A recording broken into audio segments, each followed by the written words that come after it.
It began on an ordinary night. A man woke up to find his hands shaking, his heart racing, and his world forever changed. He called emergency services, his voice a whisper, speaking words that didn't make sense. Something terrible happened, but I was asleep. What followed would become one of the strangest legal and psychological mysteries in modern history. Tonight we explore the case where sleep turned deadly, and the human mind became its own worst witness. This is the Sleepwalking Murder. The story takes place in Toronto, Canada, in the early 1990s. Kenneth, a 23-year-old father, had spent months under immense stress. He'd lost his job, he was struggling financially, and he was barely sleeping. On that particular night, exhausted, he fell asleep in front of the television. Hours later, he found himself standing in a police station, disoriented and covered in what looked like stains from an altercation. He had no memory of how he got there, no idea what had happened.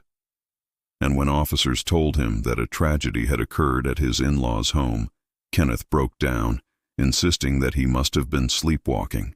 Sleepwalking, or somnambulism, is a real condition that blurs the line between waking and dreaming. Most episodes are harmless, just walking around, mumbling, or maybe opening a door. But in very rare cases, something darker happens. The body moves while the conscious mind stays trapped in deep sleep. Doctors would later discover that Kenneth's brain had entered a mixed state, part asleep, part awake, where emotions could surge, but logic remained silent. Under pressure, under extreme exhaustion, the human brain can lose its boundaries. The question was, could this loss of control explain the tragedy? Or was this the ultimate excuse, a way to escape accountability? The courtroom fell silent as experts testified. The defense argued that Kenneth was in a state of non-insane automatism, a condition where a person acts without any awareness or intent. The prosecution, on the other hand, argued it was impossible, that no one could perform such complex actions while truly asleep. The jury was caught between science and conscience. How do you punish a crime committed by a mind that wasn't even awake? Sleep specialists brought years of data to the stand. They showed brainwave charts and shared testimony about rare parasomnia episodes. Kenneth Ad's own EEG tests revealed unique patterns, deep sleep mixed with sudden bursts of physical activity. Scientists explained it was as if two halves of his brain were living separate lives. One was dreaming, the other was acting. The case divided the public. Some saw Kenneth as a man lost in his own mind, a tragic victim of his own biology. Others saw a dangerous precedent, a door that could allow anyone to claim innocence in the name of sleep. But one fact was undeniable. Kenneth showed genuine confusion, distress, and remorse. Experts confirmed he had no signs of aggression in his waking life. No criminal history, no pattern of violence, only exhaustion, and a brain that had been pushed far past its limits. To understand the sleepwalking murder, neuroscientists mapped the mechanics of parasomnia. Normally, during deep sleep, our brains disconnect the motor system to prevent us from acting out our dreams.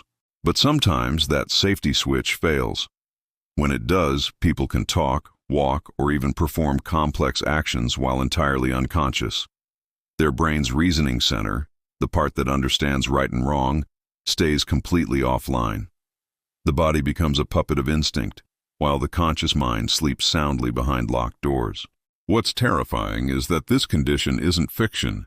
It's documented, studied, and still not fully understood. After months of testimony, the courtroom held its breath.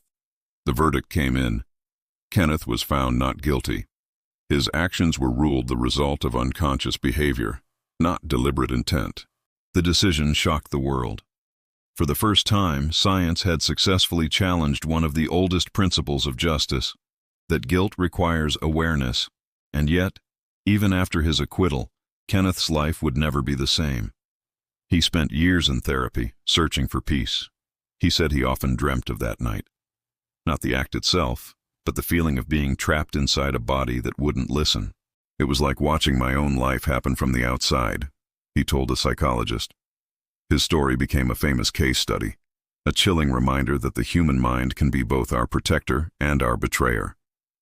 He rebuilt his life quietly, avoiding media, interviews, and anything that might bring the memories flooding back.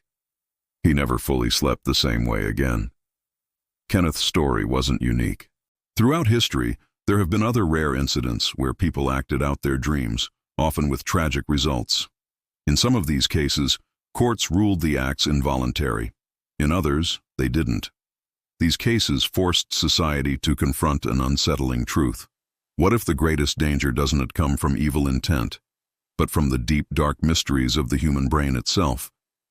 The story of Kenneth Parks isn't really about guilt or innocence. It's about the fragile boundary between thought and action.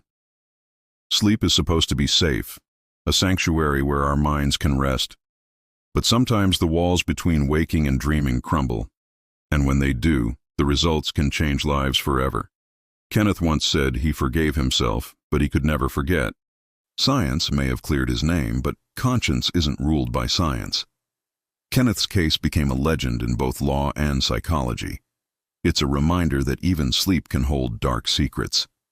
It taught experts that the human mind is capable of wonders and terrors beyond our comprehension. It taught judges that morality can't always be measured in a courtroom.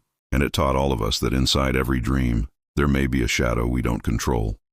This was the Sleepwalking Murder, a story not about monsters, but about the thin line that separates awareness from oblivion. Because sometimes, the scariest things we do are the ones we never wake up from. Thanks for watching. If this story made you think, please consider liking this video and subscribing for more explorations into the mysteries of the human mind. Stay curious and stay safe.